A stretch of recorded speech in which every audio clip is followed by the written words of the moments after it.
4, 5, 6, 7, 8, 9, 10.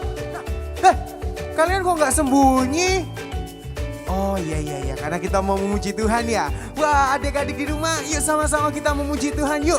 Karena Tuhan itu baik buat kita. Sama-sama kita mau bertepuk tangan, kita mau angkat suara kita untuk Tuhan kita. Yeay, yuk.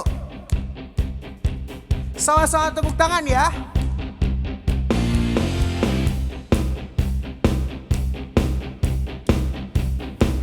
Ikuti Kak Abel bernyanyi.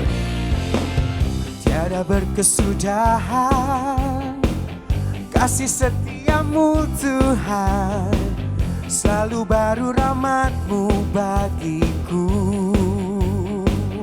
Sama-sama loncat. Hari berganti hari, tetap kulihat kasih-Mu, tak pernah berakhir di hidupku. Come on. Tuhan Yesus baik, untuk amat baik, untuk selama-lamanya. Tuhan Yesus baik. Sekali lagi, Tuhan Yesus baik, sungguh amat baik, untuk selama-lamanya. Tuhan Yesus baik. Sama-sama kita tepuk tangan buat Tuhan kita. Hey.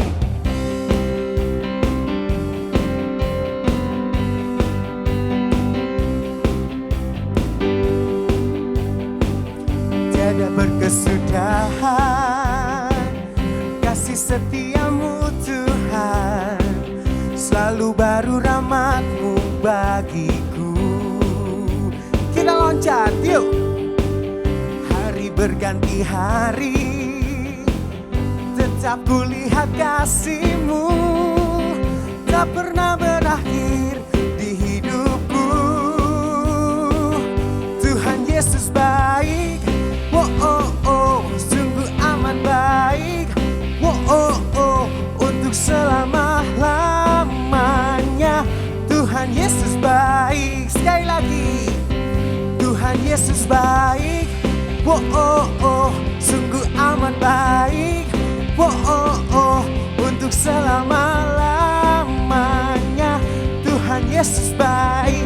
Kita mau gerakan kecil, oke? Tuhan Yesus baik, sungguh amat baik, untuk selama-lamanya. Tuhan Yesus baik. Masih gerakan kecil. Tuhan Yesus baik, sungguh amat baik, untuk selama-lamanya. Tuhan Yesus baik. Gerakan besar lebih semangat. Tuhan Yesus baik, sungguh amat baik, untuk selama-lamanya. Tuhan, sekali lagi katakan Tuhan Yesus baik. Tuhan Yesus baik, sungguh amat baik, untuk selama-lamanya. Tuhan Yesus baik, untuk selama-lamanya. Tuhan Yesus baik. Sama-sama berikan tepuk tangan untuk Tuhan kita. Yeay. Wah, Kak Hana, Kak Devana, Tuhan Yesus itu memang baik. Tapi Kak Hana, Kak Devana, aku mau cerita deh. Tadi waktu main petak umpet, kan mataku ditutup gini nih. Nah, kalau mata ditutup gini itu gelap, gak bisa lihat apa-apa. Coba deh Kak Hana, Kak Devana, adik-adik di rumah, coba kalian tutup mata. Aku hitung ya, 1 sampai 3. 1, 2, 3, tutup matanya. Nah, 1, 2, 3, buka matanya. Waktu tutup mata, kalian gak bisa lihat apa-apa kan? Semuanya itu gelap, kita gak bisa lihat apa-apa. Nah, sama seperti saat kita melihat masa depan kita atau hari besok, kita gak bisa lihat apa-apa. Kita gak tahu masa depan kita seperti apa, kita gak tahu juga hari besok seperti apa. Tapi aku percaya kalau meskipun aku tak tahu masa depanku, Tuhan itu selalu besertaku. Bahkan kita bisa percaya itu hanya oleh karena Roh Kudus. Dan juga Tuhan itu sudah membuktikan loh kepada kita kebaikannya melalui pengorbanannya di atas kayu salib. Dia sangat mengasihi kita, dia sangat menyayangi kita. Wah, oleh karena itu kita harus tetap percaya kepada Tuhan. Nah, adik-adik di rumah, yuk sama-sama kita memuji Tuhan. Dan biarlah pujian ini menjadi doa kita semua, bahwa kita mau meletakkan percaya kita hanya kepada Tuhan. Hanya kepada Yesus yang rela berkorban di atas kayu salib. Membuktikan kasih-Nya, dan itu cukup bagi kita semua.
Engkau telah membuktikan kasih-Mu yang besar Tuhan, dengan pengorbanan-Mu di atas kayu salib.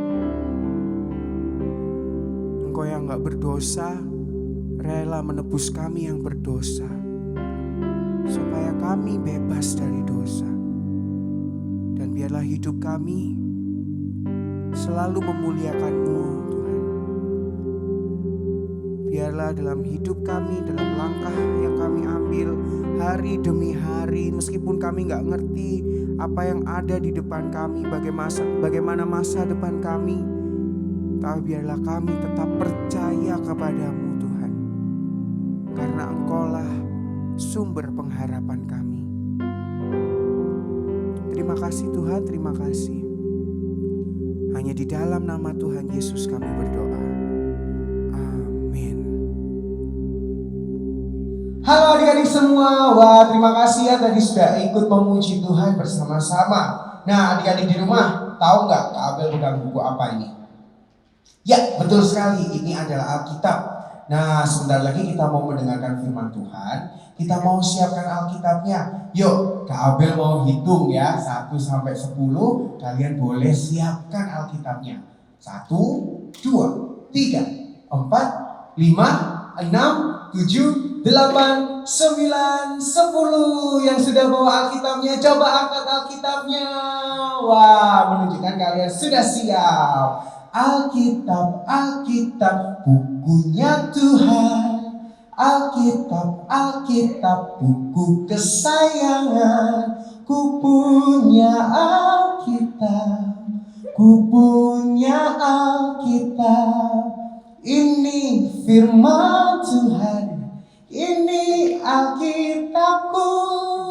Selamat mendengarkan firman Tuhan. Aduh.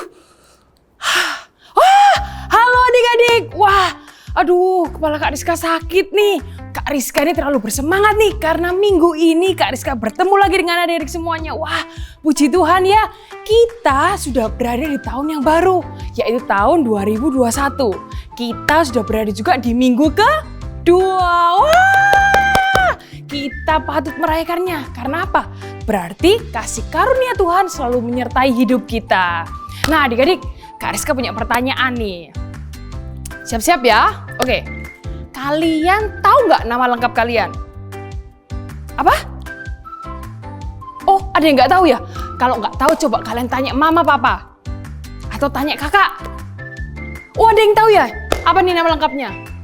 Wah, bagus sekali ya nama lengkapnya. Nah, sekarang Kak Rizka juga mau kalian semua menuliskan di dalam kertas ya nama lengkap kalian. Kak Rizka akan kasih waktu sampai hitungan ke-5. 1, 2, 3, 4, 5. Wah, pasti belum selesai ya. Oke. Nggak usah nulis nama lengkap kalian. Kak Rizka ulang lagi. Kalian cukup tulis nama panggilan kalian di dalam kertas ya. Yuk, Kak Rizka akan hitung lagi sampai 5. 1, 2, 3, 4, 5. Wah, nah sekarang hitung nih. Ada berapa jumlah huruf dalam nama panggilan kalian? Contoh nih, kan Kak Rizka namanya Rizka. Berarti hurufnya ada berapa ya? Ada R, ada I, ada S, ada K, ada A. Wah, ada 5. Coba kalian hitung namanya. Oh, wah ada yang 3. Ada yang berapa? Wah, ada yang 4. Ada yang 7 ya? Wah, oke. Wah, nama kalian pasti spesial sekali karena itu diberikan sama orang tua kalian. Nah, ini yang paling terakhir adik-adik. Kalian pernah tahu nggak arti dari namamu?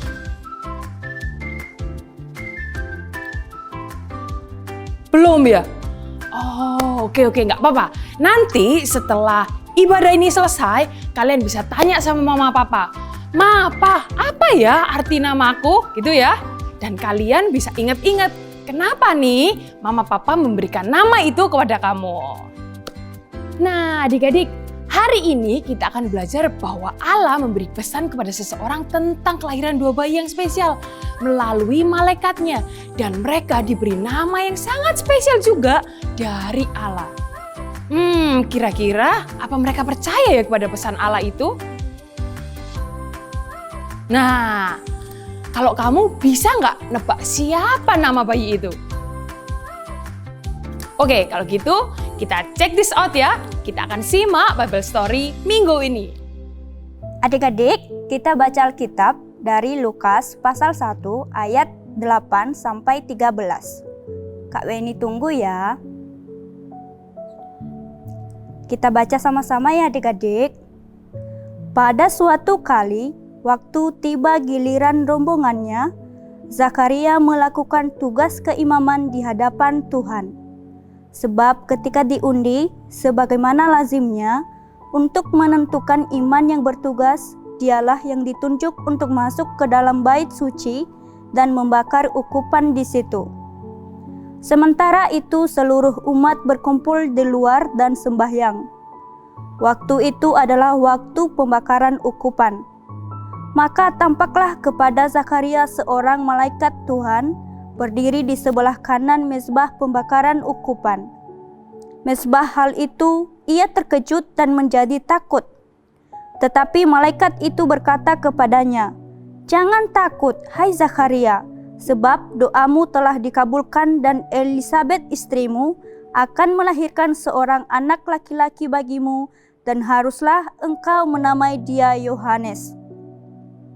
Adik-adik, kita lanjut membacakan di ayat 26 sampai 31. Dalam bulan yang ke-6, Allah menyuruh malaikat Gabriel pergi ke sebuah kota di Galilea bernama Nazaret, kepada seorang perawan yang bertunangan dengan seorang bernama Yusuf dari keluarga Daud. Nama perawan itu Maria. Ketika malaikat itu masuk ke rumah Maria, ia berkata, "Salam, hai engkau yang dikaruniai Tuhan menyertai engkau." Maria terkejut mendengar perkataan itu, lalu bertanya di dalam hatinya, "Apakah arti salam itu?"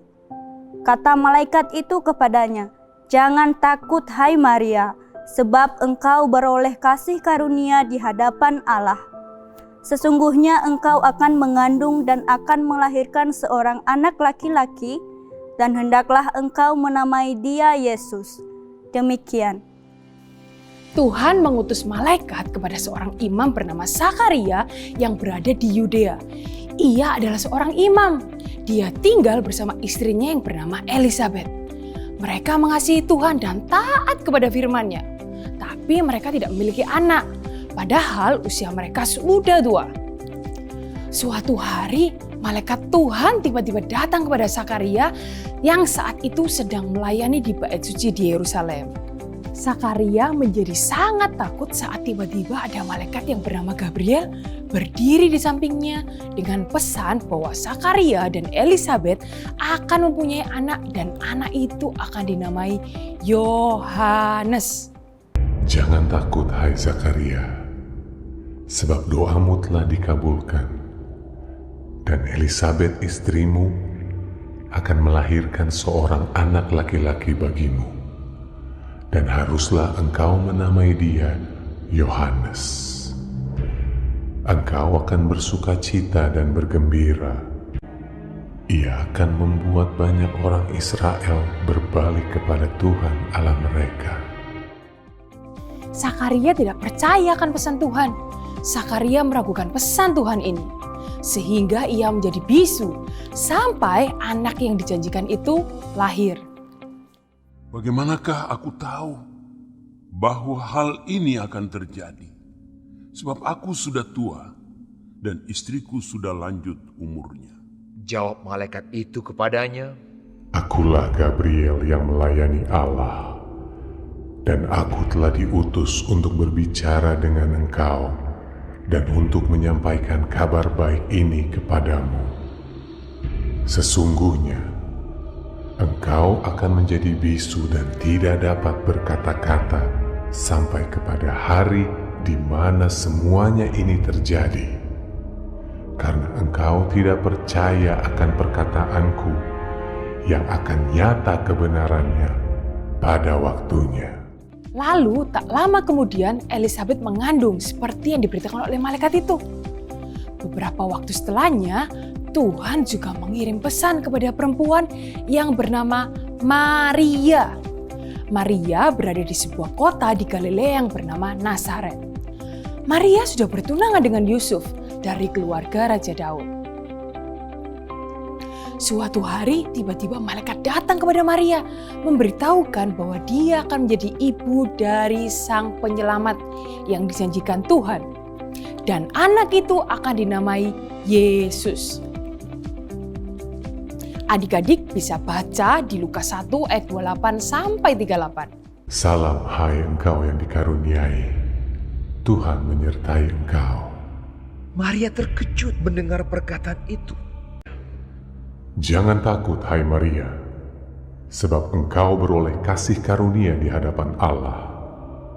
Sesungguhnya engkau akan mengandung dan akan melahirkan seorang anak laki-laki, dan hendaklah engkau menamai dia Yesus. Ia akan menjadi besar dan akan disebut anak Allah yang Maha Tinggi, dan kerajaannya tidak akan berkesudahan. Roh Kudus akan turun atasmu, dan kuasa Allah yang Maha Tinggi akan menaungi engkau. Sebab itu anak yang akan kau lahirkan itu akan disebut kudus, anak Allah. Dan sesungguhnya Elisabet sanakmu itu, ia pun sedang mengandung seorang anak laki-laki pada hari tuanya.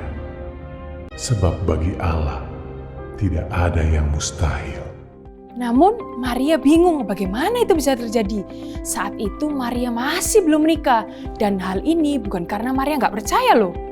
Namun sebaliknya, dia ingin mengerti bagaimana Tuhan mengerjakan hal itu. Maria bersedia menerimanya walaupun tahu hal itu sulit untuk dimengerti. Namun Maria percaya dan taat kepada Tuhan untuk melaksanakan rencananya yang berdaulat. Lalu Maria berkata, kata Maria, "Sesungguhnya aku ini adalah hamba Tuhan. Jadilah padaku menurut perkataanmu itu." Lalu malaikat itu meninggalkan dia. Maria lalu bergegas pergi ke daerah selatan, yaitu Yudea, untuk mengunjungi kerabatnya yang bernama Elisabet untuk berbagi berita tersebut. Saat bertemu, mereka bersukacita atas panggilan Allah yang telah memilih mereka agar menyiapkan dunia untuk karya penebusan Allah bagi manusia. Adik-adik bisa baca ayatnya di Lukas 1 ayat 39 sampai 56. Maria dan Elisabet dapat mempercayai pesan Tuhan kepada mereka karena apa? Karena pertolongan Roh Kudus. Akhirnya mereka bersukacita menantikan Sang Penyelamat dan menyembahnya sebagai Tuhan mereka. Maria, Elisabet, dan Zakaria termasuk malaikat tahu siapa Sang Penyelamat itu. Penyelamat dunia, yaitu Yesus. Kalau penyelamat dunia adalah Yesus, mengapa ya ada Yohanes di dalam kisah ini? Nah adik-adik, kelahiran Yohanes Pembaptis diberitakan karena dia yang akan menyiapkan jalan bagi karya penebusan Allah atas umatnya. Dan Yohanes menyiapkan umat Tuhan untuk menyambut keselamatan dari Tuhan. Ayatnya ada di Lukas 1 ayat 15 sampai 17. Dan sebelum Yesus melakukan pelayanannya, Yesus terlebih dahulu dibaptis oleh Yohanes. Yesus menggenapi semua janji Tuhan, yaitu tentang karya keselamatan dari Tuhan. Yesus mati disalib. Namun pada hari yang ketiga Yesus bangkit sebagai tanda bahwa dia sudah menang atas dosa dan maut. Sehingga kita semua yang adalah umatnya juga menerima kemenangan atas dosa dan hukuman dosa, yaitu maut. Kita sudah diselamatkan dari dosa. Kita tidak dihukum, tapi kita menerima kebenaran Allah di dalam Kristus Yesus dan kita menjadi anak-anaknya. Adik-adik, Yesus adalah Allah yang Maha Kuasa. Dia memerintah atas alam semesta.